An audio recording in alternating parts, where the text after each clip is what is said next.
ओम शांति। आज 30 अक्टूबर 2022। आज की अव्यक्त मुरली से हमें गुण सीखने मिलता है प्रसन्न चित्त रहने का।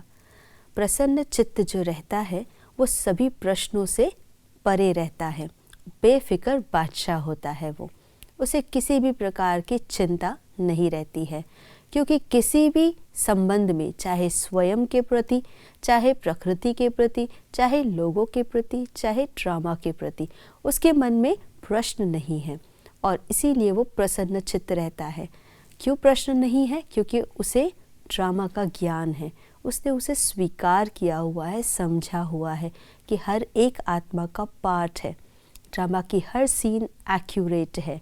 उसे स्वीकार किया, इसीलिए वो सहज रूप से प्रसन्न चित्त रह पाता है। उसे प्रश्न परेशान नहीं करते हैं। अगर मन में प्रश्न आते हैं, ऐसा क्यों, ये क्यों नहीं हुआ, या ऐसा भी होता है क्या, ये सब डाउटफुल प्रश्न हैं, जो प्रश्न हमें प्रसन्न चित्त रहने नहीं देते हैं।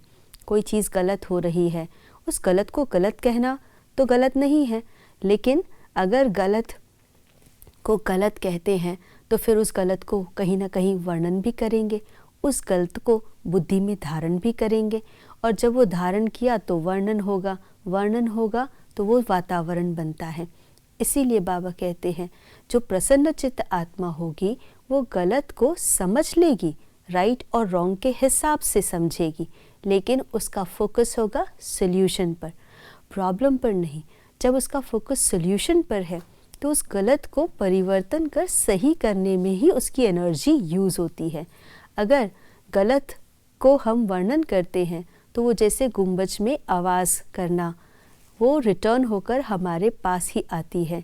इसीलिए हमें गलत को वर्णन नहीं करना है, लेकिन उसका परिवर्तन करने पर ध्यान देना है, क्योंकि गलत का वर्णन करना बीमारी के जर्म्स की तरह है, वो बहुत जल्दी फैलते हैं।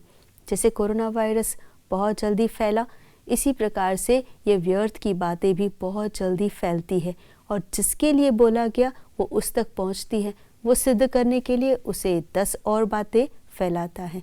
तो ये व्यर्थ की बातें जो है उसको हमें ख़त्म करना है। जैसे साइंस के साधन भी क्या करते हैं, वेस्ट को बेस्ट में परिवर्तन करते हैं, ऐसे हमें भी जो भी बातें हमारे आसपास हो रही है उसको समझना है, उसका सल्यूशन क्या है उस पर ध्यान देना है।